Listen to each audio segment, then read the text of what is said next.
and we can't take away work from the janitors, but motherfucker, it's laying right there. Like I can't just like fucking pick it up. Like it was a really weird and then what happens? The fucking janitor is sleeping in his barrack. So I posted something about unions, how I feel that unions have overstayed their time in society. I feel with labor law, I feel with human rights, I feel what unions were put in place for doesn't have to be upheld by unions anymore. Okay? Good point. Yeah, I agree. You know, when my grandfather was working at the Big Three or doing whatever he was doing, maybe there was a reason for unions, but they'll even argue that, like I don't ever see any real good, solid reasons for unions anymore. And I worked in a union environment. I was a student in a union environment, so it was maybe a little bit of a different experience. But I saw a lot of shit go down in this union environment that I didn't say anything. I watched. And the biggest argument that I've seen in the comment sections is that the union that I worked for was not a good union, number one, which it's a CAW. I don't know a fucking stronger union that there would be. Okay, number one. Yeah. And then number two, that the management in the facility or wherever I was working, which is GM, where it was shit, basically. The problem that I saw was that nobody respected management whatsoever.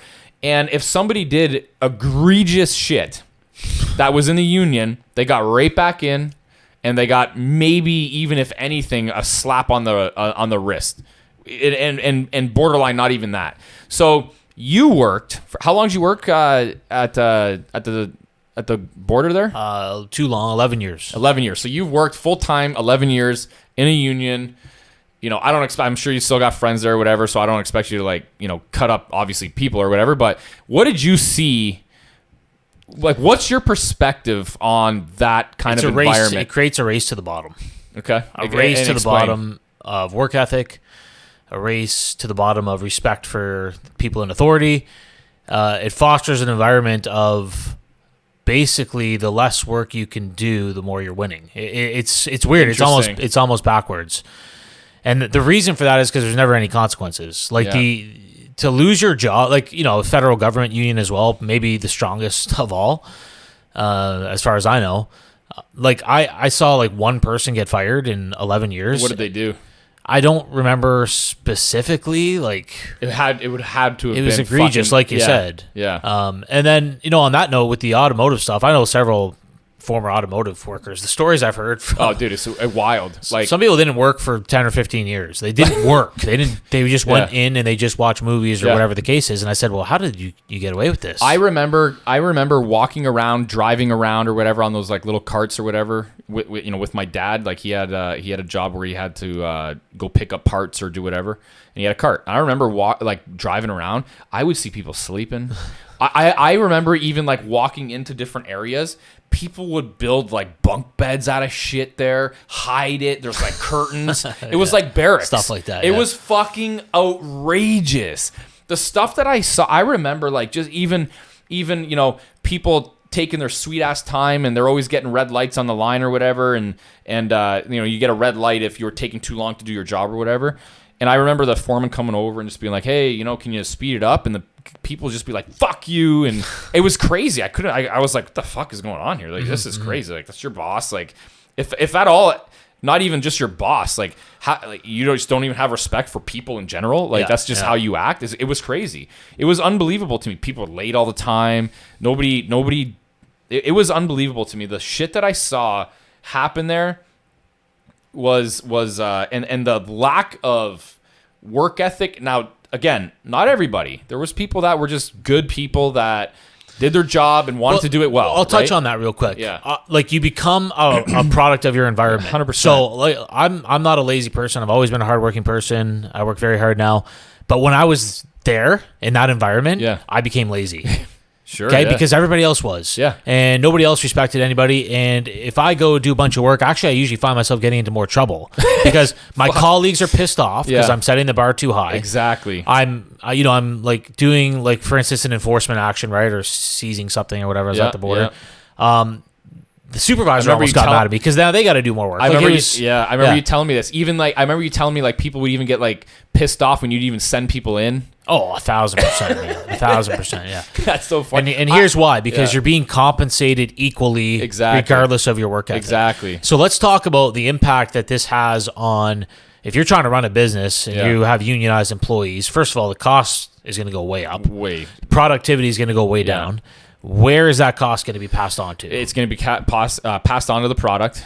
And you're going to end up paying more, and the consumer, and you're going to be paying more for whatever it is you're buying that's made there. Unions are inflationary, 100%, and end of story, to the extreme. And to touch on what you mentioned about people getting upset at you for going above and beyond or whatever, I do remember a lot of times, people would get upset at me for doing stuff like that. Because I used to be this one of the students, that probably the only student that would get called in all the time. I'd do any job.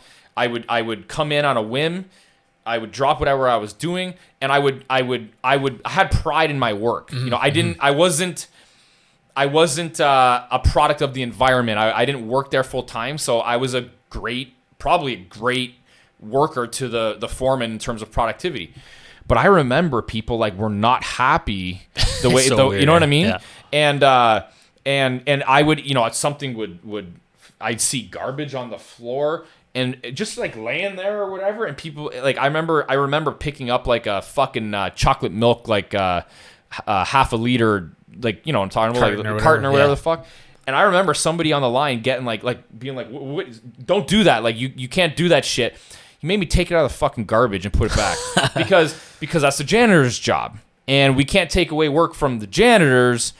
But motherfucker, it's laying right there, by where we're working. There's milk leaking out of it. I can't just fucking pick it up. It was just a really weird fuck. And then what happens? The fucking janitor is sleeping in his barrack. It's just a weird fucking. It's just a fucking weird situation. It's like all pendulums. They swing too far, right? I'm sure unions had a strong purpose when labor laws weren't so strong, whatever. And then because GM, Ford, and Chrysler were probably making so much money, it became more profitable just to appease the unions. Just get everybody back to work. Okay, whatever. We don't care. Get that guy that was doing coke on the line back to work. We don't care, right? 100%. Just keep the line running. And I saw a lot of that. We're shipping cars across the world. Yeah, we're shipping cars across the world. We don't care. Yeah. Then, the car market turns down and the unions retain their power. And all of a sudden, it's we can't afford these unionized employees. So it comes crashing to an inevitable halt. And what happens? The fucking plant bounces to Mexico or whatever. Exactly. Right? So it ends up burning you in the long run. Yeah, exactly. So unions are a great example of socialism. Yeah. Equal 100%. Pay for everybody. Exactly. Equal rights. Yeah. Equal, just like in the landlord tenant board in Ontario, right? The employee becomes more powerful than the employer. Yeah. The tenant becomes more powerful than the landlord, even though the landlord and the employer are the ones putting the risk. They're taking the risk. And when it gets so far out of balance, what ends up happening is the risk takers take their capital elsewhere. 100%. Or again, what do people think? In wards 1 and 2, we've got that bullshit licensing or whatever for rental properties, right?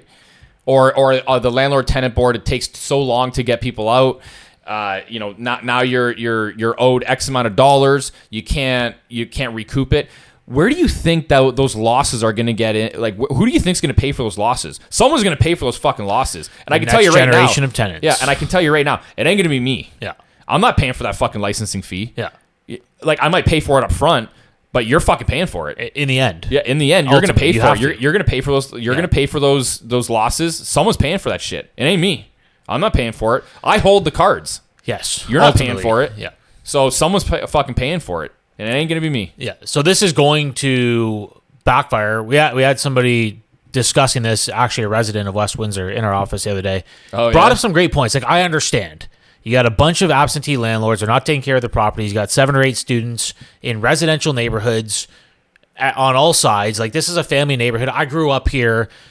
The landlords are not taking care of their properties. I understand there's a lot of bad apples. I'm not even necessarily arguing the residential licensing. I see both points. It's hard for me to argue it, but I will say it's inflationary. It's going to cause a lot of inflation. And not only that, but it's a little fucking biased. If we're gonna do it, like just like do it. It's gonna come to the whole city. I agree. Yeah. But like, here's what I heard. Like, you want to know what I heard? What? Ward 2, which encompasses St. Clair College area, South Windsor. Yeah, which is fucking crazy. Pretty prestigious area, don't you think? Don't you think there's some pretty prestigious people that live in that area? Yeah. I.e. the mayor. Yeah. And some other high-level political people. Guess what? I fucking live down the street from there. Those areas are becoming student rental areas. They don't like it. Now we've got rental licensing. Yeah. So it's, once it starts impacting these wealthier people, they come in and put a stop to it. So anyway, it's just a rumor.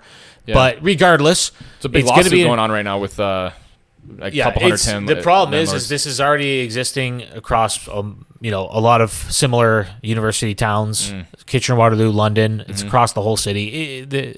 You might delay it. It's going to happen anyways. I don't think they have a leg to stand on.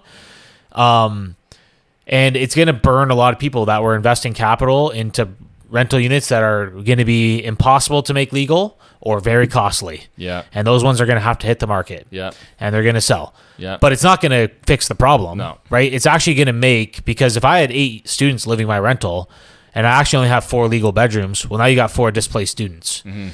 So the rent on all the other properties is going up because now I have more demand. Yeah. Right? So it's going to like shake out a lot of bad apples. It's going to be a tough year or two for a lot of people. Yeah. That were buying properties that I would have never bought. Yeah. I'm not buying 8-bedroom student rentals. Number one, because I know this is possible. Yeah. Number two, they were illegal to begin with. It just wasn't enforced. Exactly. Okay, they were never legal. Yeah. If a fire inspector came in, that property's getting shut down. The problem is the inspector never came in. Exactly. So do your fucking job. Like I don't understand. Like that is the argument. Why are we even at this point? Like what the fuck? Well, they have one fire inspector. Exactly. Right? Like which is a problem. Right? And I've heard they only have 2 bylaw enforcement officers for this whole project. So we'll see how it's enforced. Who are they employed by? The city. And does this? Yeah, exactly. Yeah. So I mean, we'll see. I'll tell you what, it's going to limit rental property ownership. It's going to concentrate rentals more and more in the hands of the wealthy. It's going to concentrate, people that know how to run the business, people that know how to get the rents up, people that whatever, right? So the mom and pop landlord's going to get shaken out. Wealth will continue to get concentrated more in the hands of the wealthy. Like I always think people are complaining about the surface level, right? They're arguing, they're debating, oh, this is stupid, whatever. Probably because they're being hurt by it. But I'm thinking 3 layers deep. Okay, how's this thing impact the market? How can I take advantage of it? Yeah, it might burn me on 1 or 2. I don't know any of that stuff, but it might burn some people. But okay, well, frick, man. That means there's going to be thousands of displaced students. I don't want to own student rentals, but it's going to make all that stuff more valuable, more rental is increased. The students are going to have to spread out further. It's going to put pressure on the rental market. Oh, it's going to actually help all my rental properties in the long run. I just have to ride the wave for a year or two.